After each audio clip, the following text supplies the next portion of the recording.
नमस्कार, मैं हूँ संजय शर्मा। आप देख रहे हैं 4 पीएम दिल्ली। आखिर अमित शाह के इस्तीफे की इतनी चर्चा अभी भी क्यों चल रही है? उम्मीद नहीं है देंगे, लेकिन चर्चा तो चल ही रही है और ये चर्चा चलना ही खतरनाक है। अब लोग कह रहे हैं या तो अमित शाह जाएंगे या योगी आदित्यनाथ जाएंगे। सच क्या है? राशिद जहीर के संग मैंने बातचीत की है, सुनिएगा, आपको अच्छा लगेगा। राशिद भाई, सिडनी में बहुत ज़बरदस्त ठंड पड़ रही है, तो इसीलिए मैं जैकेट वैकेट पहन के बैठा हुआ हूँ।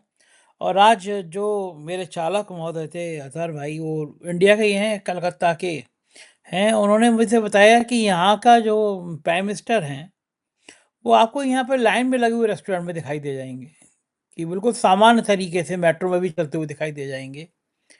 कोई तामझाम नहीं। अमेरिका के राष्ट्रपति भी ऐसे कई बार हमने देखा था कि इसी तरह से अपने बच्चों के संग, बेटियों के साथ, पहले वाले जो है वो लाइन में लग के रेस्टोरेंट खा ली चले जाते थे। ओबामा जी और बहुत सादगीपूर्ण तरीके से रहते थे। तो मुझे अपने विश्व गुरु की याद आई।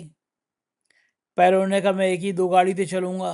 नौटंकी जैसे होती है हर बार कि मैं चौकीदार हूँ, जीएसटी वीएसटी सबके व्हाट्सएप पे डीपी लगा लो। उसके बाद वो गाड़ियों के काफ़िले उतनी बढ़ते चले गए।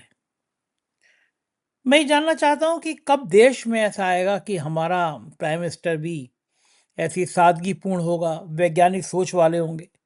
अब बताइए, इतनी सबसे बड़ी संस्था में सर्टिफिकेट देने गए और वहाँ पे बाबा बागेश्वर की कहानियाँ सुनाने लगे। बड़े-बड़े लोग जो हैं वो कह रहे हैं, जो शिक्षा नीति को कैसे चलाई जाए उसमें कह रहे हैं कि गोमूत्र पियो। मतलब देश को कहाँ ले जा रहे हैं। एक नेता निकलता है तो आधे-आधे घंटे गाड़ियाँ खड़ी रहती हैं, चौराहे बंद हो जाते हैं, एम्बुलेंस फँस जाती है।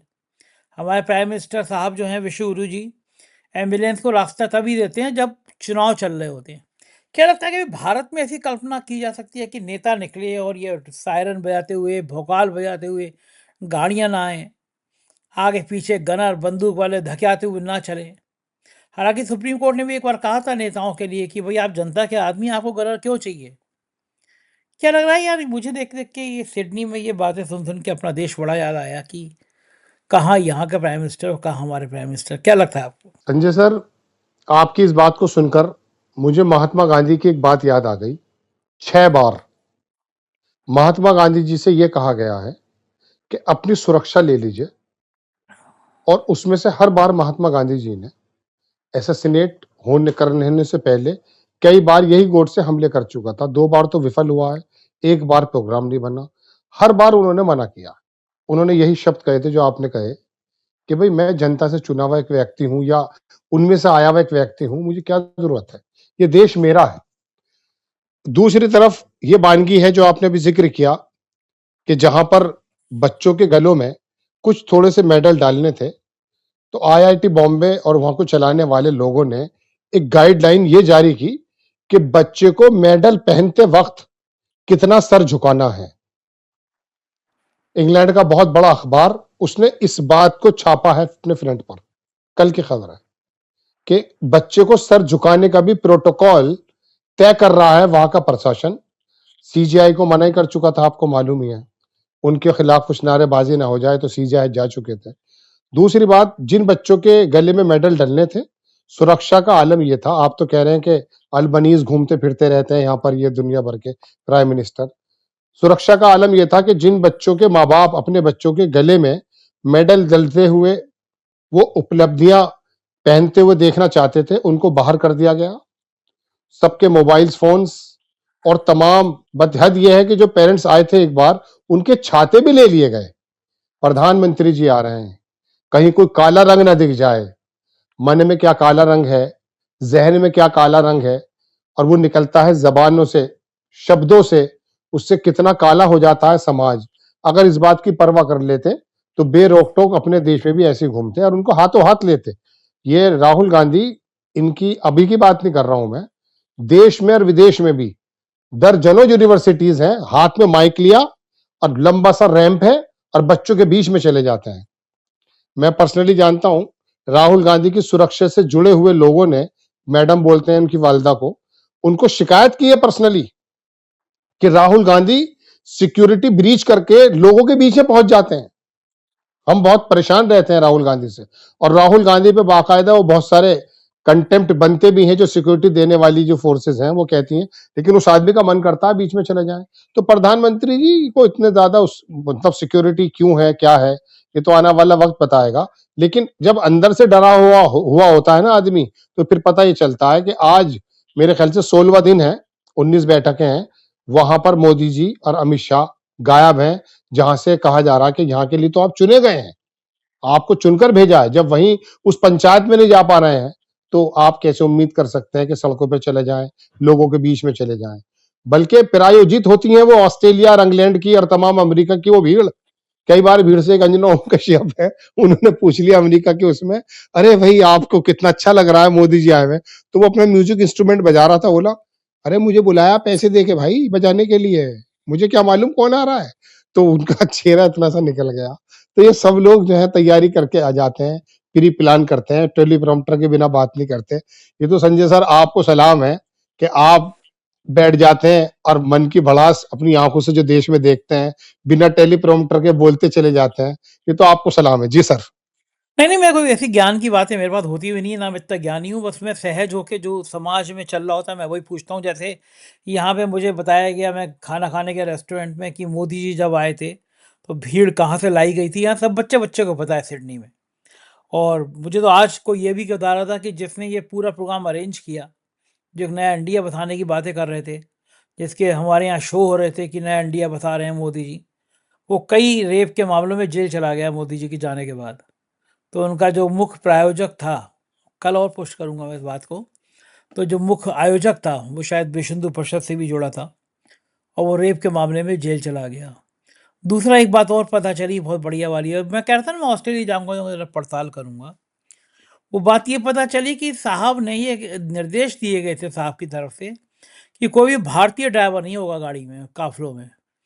तो साहब आएँगे, उनके मित्र होंगे, चलेंगे वहाँ पे, तो कई गाड़ियाँ लगती हैं, 40, 50, 60 बड़ी-बड़ी टैक्सी ली जाती है, मर्सिडीज़ वगैरह ली जाती है। तो ये हुआ कि साहब कोई इंडियन ड्राइवर नहीं होना चाहिए, तो सब गोरे लगाए गए, अंग्रेज़ लगाए गए। अब उन गाड़ियों में ऐसा क्या होगा कि अगर भारतीय ड्राइवर होता तो बात खुल जाती।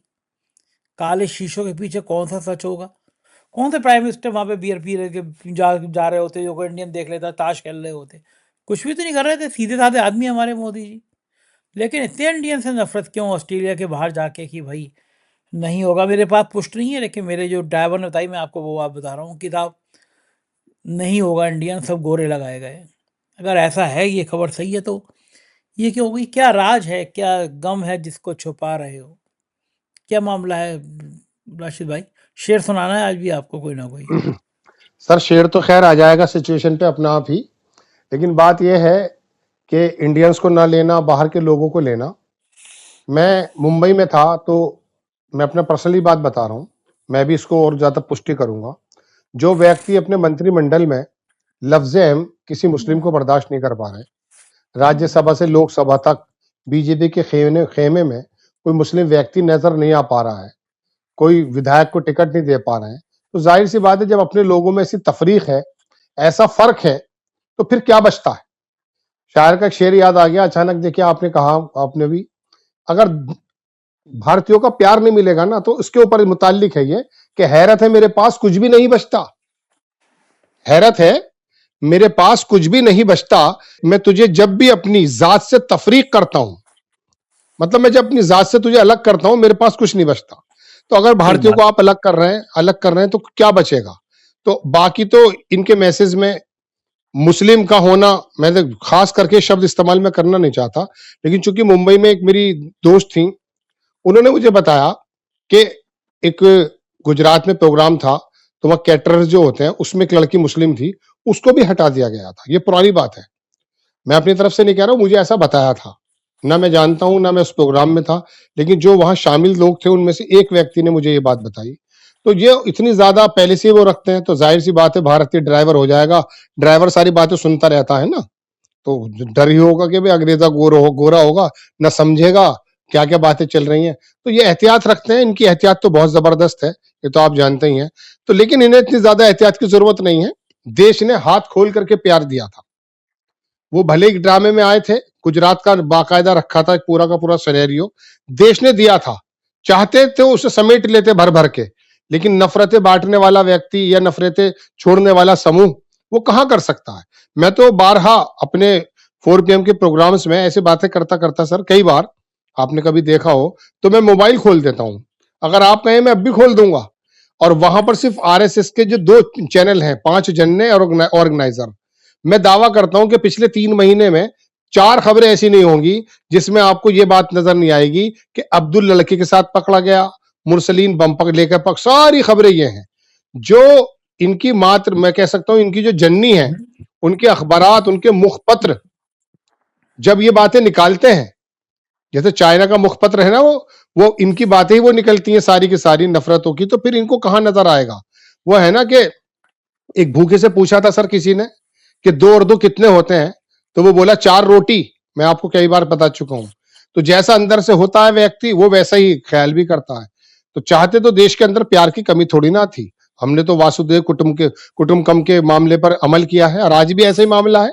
हमारे वेस्ट यूपी के अंदर ये तमाम कावड़ निकल रही है। आज थोड़े हालात बदल गए हैं, वरना मैं देखता हूं कि मुस्लिम लड़के उनके जख्मों का मदावा कर रहे होते हैं अपने मरहम से। ऐसा हमने देखे हैं सीन, हमारे घर के बाहर ही निकलता था। लेकिन आज हालात कुछ और हो गए हैं। आज कांवड़ में गुजरता हुआ व्यक्ति, संजय सर मेरे पास वीडियोस हैं, वो बंद डिब्बे का जूस दे रहा है मुस्लिम लड़का टोपी में पहने हुए। उसका छोटा मोटा चैनल भी चलता है, व्यूज भी आते हैं इस तरह से, और मन में भी होती है उनके, तो वो इस तरह से हाथ जोड़ के चले जाते हैं। अब लेना बंद हो गया है। अब ये जो भारतीयता, ये जो प्यार मोहब्बत, ये जो आपस का सामंजस्य खत्म किया जा रहा है, ये यही सोच है। जी सर। आपके संग रहते रहते मुझे भी शेर याद आने लगे हैं। जब तुमने चुना था उसके कत्ल का हुनर देखकर, तो अब क्यों दुखी हो लाशों का शहर देख के। तो जब मास्टर को चुना ही आपने था कि उसके कत्ल का हुनर देखकर, तो फिर क्यों दुखी हो लाशों का शहर देख के। और मैं शहर देख। अबू धाबी गया था, तो उस मस्जिद में भी, कि अबू धाबी की बहुत शानदार मस्जिद है वो, तो वहाँ पे भी मुझे कुछ लोग मिले जो 4 PM को देखते थे। जब मैं बाहर निकल के आया तो मस्जिद के बाहर रिसेप्शन पे बड़े थे टीवी पे हमारे प्रधानमंत्री जी चल रहे थे मस्जिद की तारीफ करते हुए, मस्जिद घूमने गए थे वहाँ के। तो इंडिया से बाहर की मस्जिदें इतनी अच्छी लगती हैं कि मोदी जी घूमने जाते हैं उन मस्जिदों में, तारीफ करते हैं कि कितनी सुंदर मस्जिद है।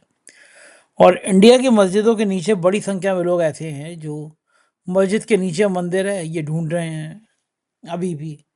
मैं वो कह रहा हूँ ना, वैज्ञानिक दृष्टि नहीं है ना कहीं पे भी। गौमूत्र पीओ आईआईटी के बच्चों को गौमूत्र पिला रहे हैं। तो ये जो आपने बताया ना कि हर जगह मंदिर देख रहे हैं, धर्म जो है वो अफीम के नशे की तरह काम करती है। सर्वेश्वर दयाल सक्सेना की कविता थी, आपके संग रह के मैं भी हो जाऊंगा शायर।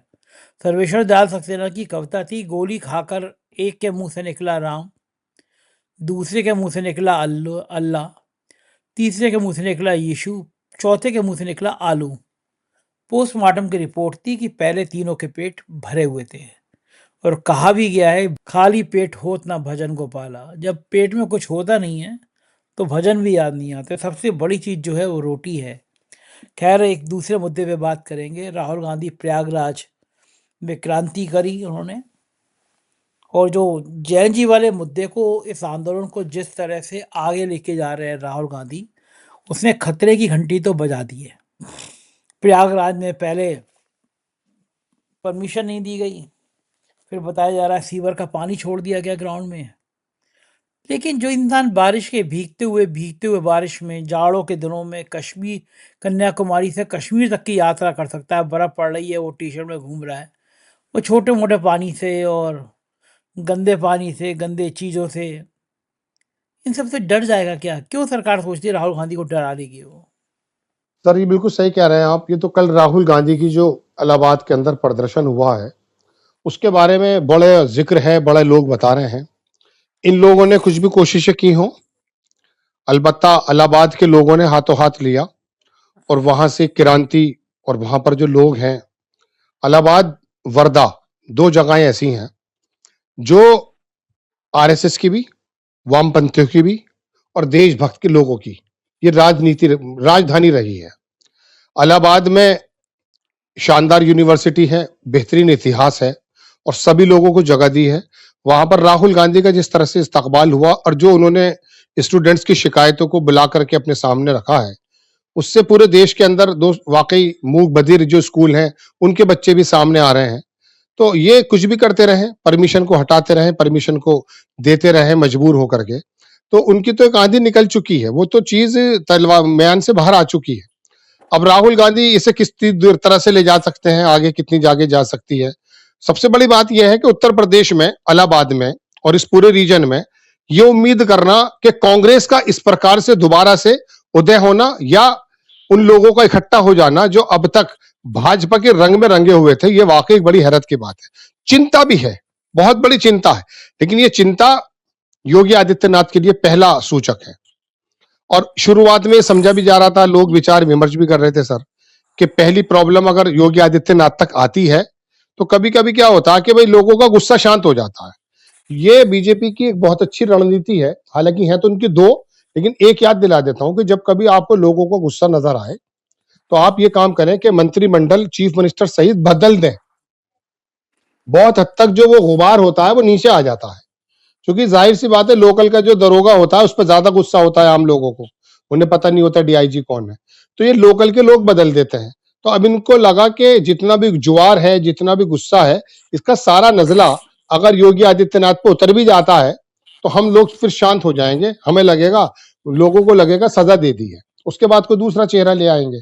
तो ये योगी आदित्यनाथ को वो जानते हैं, आनंदीबेन पटेल से लेकर के बाकी तमाम जो चीजें निकल कर आ रही हैं, कानपुर से लेकर के या गोरखपुर से लेकर के, और इलाहाबाद के अंदर राहुल गांधी, और फिर इंटरनल इतनी ज्यादा क्राइसिस शुरू हो गए बीजेपी में कि अब उनको लगने लगा कि इस क्राइसिस को कंट्रोल करना मुश्किल है, हम तो सिर्फ योगी आदित्यनाथ के लिए या अपना इसको जो है कह सकते हैं यूपी के अंदर चेंज लाने के लिए इस काम को कर रहे हैं। लेकिन ये आग सर अब 2027 के चुनाव से आगे बढ़ती हुई दिख रही है। अब ये 2029 ऐसा महसूस दे रहा है कि अभी आने वाला है, क्योंकि जितना नाम इस बार अमित शाह का पूजा है, किसी का भी नहीं पूजा। हमेशा से पीछे रहे, कभी शिवराज चौहान आगे रहे, कभी नितिन गडकरी के विभाग निशानों पर रहे, कभी योगी आदित्यनाथ रहे, मतलब अलग अलग, कभी वो देवेंद्र फडणवीस रहे, ये पीछे रह करके पर्दे के पीछे काम हो रहा था। लेकिन इस बार ये जो गुस्सा है ना, देखिए मेडिकल में प्रॉब्लम्स है, मैथ्स की प्रॉब्लम है, लेकिन मांग वो इस्तीफा अमित शाह कर रहे हैं। सन चिमन भाई पटेल थे गुजरात में चीफ मिनिस्टर, ये जेपी से पहले 1-1.5 साल पहले की मैं आपको बता रहा हूं कि उस जमाने में भी ये स्टूडेंट्स ही निकल करके आए थे, मैथ्स में ही प्रॉब्लम थी। तो प्रॉब्लम तो मेडिकल से या छात्रों की होती है, लेकिन फिर हर आदमी अपना अपना जख्म लेके सड़क पर आ जाता है कि मेरी ये प्रॉब्लम है, मेरी ये प्रॉब्लम है। और इन सारी प्रॉब्लम का जिम्मेदार इस समय मैं समझता हूं योगी आदित्यनाथ को, तो जितना समझ रहे हैं लोग समझ रहे होंगे, लेकिन मोदी और अमित शाह ये दोनों सर वाकई निशाने पर हैं। और ये जेनजी और ये तमाम लोग, मैं तो कह रहा हूं ये जो एनएसयूआई के लोग हैं, अभी उन्होंने कहा कि वहां झारखंड के अंदर ऐसा चल रहा है, तो वहां एनएसयूआई का प्रेसिडेंट फौरन राहुल गांधी ने भेज दिया, वीडियो भी जारी कर दिया कि भाई जहां पर भी कहीं पर भी छात्रों को अगर प्रॉब्लम है तो उसको उसका निस्तारण होना चाहिए। तो अब ये समझ नहीं पा रहे हैं कि राहुल गांधी किस दिशा में जा रहे हैं, ये रोक नहीं पाएंगे। अब ये आंधी जो है ये मुश्किल लग रही है अब रुकती हुई, क्योंकि सोशल मीडिया पर, गोदी मीडिया में तो उठा पटक मच रही है, वहां तो इसको हटा उसको बुला, इसको बुला उसको हटा चल रहा है। लेकिन सोशल मीडिया पर जो जिस प्रकार से राहुल गांधी के आ रहे हैं, तो उससे ये डर दिखाई दे रहा है ना कि सदन के अलावा यूनिवर्सिटी में जाने के लिए परेशानी हो रही है। अमित शाह जो हर चीज की एक चाबी हुआ करते थे वही दिक्कत में आ रहे हैं। तो राहुल गांधी नहीं, ये जो देश के अंदर जेनजी है और ये लोग जो है सर, ये वाकई अब कुछ करने के मूड में ऐसा लग रहा है। मैंने अभी आपसे शायद पिछले प्रोग्राम में कहा था कि ये उम्मीद नहीं थी 2-2.5 महीने पहले के शिक्षा मंत्री का होगा, ये भी उम्मीद नहीं थी सर। मैंने एक प्रोग्राम बनाया है आज कि 2-2.5 महीने में ऐसा हो क्या गया है जो सब कुछ सारे पांसे उल्टे पड़ रहे हैं, इनके सारे पांसे उल्टे पड़ रहे हैं जी। वो ये ना, बुरा वक्त होता है तो ऊँट पर बैठे आदमी को कुत्ता काट लेता है। कई बार ऐसा हुआ कि कुछ राज्य ऐसे हैं जो विपक्ष के पास में हैं, लेकिन उन राज्यों में भी सुरक्षा की ऐसी बात तो कभी नहीं उठी। प्राइम मिनिस्टर एक बार पंजाब गए थे, नाटक करके चले आए थे, मेरी जान जा सकती थी। इसके अलावा तो कभी कुछ ऐसा नहीं हुआ। लेकिन बार-बार राज्यों को दोष दे दिया जाता है। और दूसरी बड़ी बात ये, अमित शाह गायब हैं। अमित शाह हैं कहाँ? क्या पता चल पा रहा है कुछ? राशिद भाई, पता चला कुछ अमित शाह का? अमित शाह के बारे में कहा जा रहा है सर कि कल सोमवार है, संभवतः वो शायद अवतरित हो जाएं। तो अब चूंकि समय भी 2-3 बैठकें ही बचे हैं, ज्यादा समय है नहीं, तो उनको कुछ ना कुछ करना तो है। और परेशानी ये है कि ज्यादातर उम्मीद यही लगा रहे हैं लोग कि कल आ जाएंगे। मैं अकेला अपनी तरफ से कोई बात नहीं कह रहा हूं, लेकिन परेशानी ये है कि आएंगे तो वो सवाल तैयार बैठे हैं, वो अपने काम में लगे हुए हैं। अब वो विपक्ष अपना काम कर रहा है, वो दिलों में आग लगाएगा, मैं दिलों की आग बुझाऊंगा, उसे अपने काम से काम है, मुझे अपने काम से काम है। तो मेरे सुनने में तो ये आ रहा है सर के कुछ परिसीमन का मामला, कुछ इंतजाम हो रहा है, कुछ बातें की जा रही हैं, कुछ होने वाला है। तो अमित शाह आएंगे तो लोगों का ध्यान भटका करके सवालों से कोई ऐसा बिल उनको लाना ही देना पड़ेगा ताकि उसके अंदर इन्वॉल्व हो जाए, क्योंकि मीडिया की मैनेजमेंट की लाइंस और देश के मुद्दे भटकाने में अमित शाह माहिर हैं। तो कहा जा रहा है कि शायद कल वो आ जाएं, 15-16 साल दिन का 17 दिन का वनवास हो चुका है, अभी तक आते तो हैं लेकिन अंदर नहीं आते हैं। तो अब देखिए अगर कल वो आ जाते हैं तो फिर देखिए देश में एक नई बात बनती है। सोमवार की सुबह है तो लगता है कि कुछ बिल विल आने वाले हैं, और एक बिल बहुत जो है परिचर्चा में है, जो आपके सामने आ चुका होगा कि परिसीमन, चूंकि वो अपने काम पे लगे हुए हैं अब भी। सर मैं एक बात बता देता हूं आपको, अमित शाह की एक बात मुझे बड़ी अच्छी लगती है। अमित शाह की बात यह है कि वो आदमी ये जानता है कि मेरा जो भूतकाल है, भूतकाल यानी कि पास्ट, वो मर चुका है, उसमें मैं कुछ कर नहीं सकता। और भविष्य की बात यह है कि भविष्य अभी पैदा नहीं हुआ है, लेकिन जो मौजूदा टाइम है उनको ढूंढा जा रहा है, हाजिर करो किया जा रहा है, सारी बातें चल रही हैं, लेकिन वो आदमी अपने काम पे लगा हुआ है। तो मैं काम का थोड़ा सा इशारा कर देता हूं, जो पत्रकारों में बातें चल रही हैं, वो बात ये चल रही है कि इनको अपनी वो संख्या इकट्ठी करने में लगे हुए हैं अमित शाह, ऐसा बताया जा रहा है। हमारी बात ये पूरी तरह से गलत भी साबित हो सकती है और सही भी हो सकती है, जैसा सोशल मीडिया पर ये लोग जिक्र कर रहे हैं उसके बिहाफ पर मैं बात कर रहा हूं कि शरद पवार के भी कुछ सांसद हैं, वो मोदी जी से मिलने वाले हैं, तो वो अपना वो जादुई आंकड़ा किसी प्रकार से पार करके अमित शाह लगे हुए हैं उस काम में, ऐसा बताया जा रहा है। और अगर वो आते हैं तो फिर जाहिर सी बात है कुछ सवाल पीछे छोड़ जाएंगे, क्योंकि वो एक ऐसा भारी मुद्दा होगा परिसीमन का, डीएमके आती है नहीं आती, वो आने वाले वक्त की बात है। तो शायद अमित शाह के बारे में तो ये कहा जा रहा है कि अब कल पता चल जाएगा कि वो देश के तीसरे तथाकथित लौह पुरुष हैं या नहीं। कल अगर आ जाएंगे और स्थिति साफ कर लेंगे तो कोई दिक्कत नहीं है। एक फिल्म आई थी उसमें दिलीप कुमार को कह रहे थे अमरीश पुरी के बड़े भाई, उसमें थे वो जो थे, बड़ा मदन पुरी बड़ा शानदार एक्टर था, विधाता फिल्म के अंदर एक मीजिया ग्रुप था। ये मैं अपनी खबर से बिल्कुल अलग बात बता रहा हूं, दर्शक पिछली बात से इसको ना जोड़ें। तो मीजिया ग्रुप के जो प्रेसिडेंट थे वो दिलीप कुमार थे, तो उसमें मदनपुरी ये कहता कि वो आएगा और सारे काम कर जाएगा। सर माफी चाहूंगा, मुझे ऐसी आ गई। तो मैं कहना चाह रहा हूं कि देखते हैं कल वो लौह पुरुष साबित होते हैं या फिर जिस तरह से विपक्ष के लोग तैयार बैठे हैं अपने सवालों को लेकर के, तो वो अपने सवालों को लेकर उन पे हावी हो जाते हैं। चूंकि अमित शाह के लिए विपक्ष ने एक तरफ कुआं और एक तरफ खाई जैसी हालात तो कर दिए हैं। अगर कहेंगे पैलेट्सगंज को मैंने इजाजत नहीं दी तो निकम्मे गृह मंत्री, और कहते हैं कि भाई मैंने ही कहा था या मेरे विभाग की जिम्मेदारी है, तो फिर इनकॉम्पिटेंट गृह मंत्री कहलाएंगे। वो पहली बात आई थी, राहुल गांधी ने दोनों सूरतों में बात कही थी। तो अब कल का दिन देखिए, इंतजार करते हैं, उम्मीद की जा रही है, देश भी इंतजार कर रहा है। अगर नहीं आते तो फिर वो लौह पुरुष का तमगा जो है वो मैं समझता हूं कि वो खतरे में पड़ जाएगा। जी बिल्कुल ठीक बात है राशिद भाई, बहुत बहुत शुक्रिया, हम लोगों ने बातचीत की। तो ये थे राशिद जी, पूरी बात आपने सुनी, बात बिल्कुल सही है। नफरत की खेती पर आप कब तक जिंदगी चला सकते हैं, कब तक नफरत की खेती बो सकते हैं? एक ना एक दिन तो ये सब कुछ सामने आना ही था। सलमान, मुसलमान, पाकिस्तान, इन सब का भ्रम जैन जी ने तोड़ दिया है। आपको क्या लगता है बताइएगा जरूर। शुक्रिया, थैंक यू।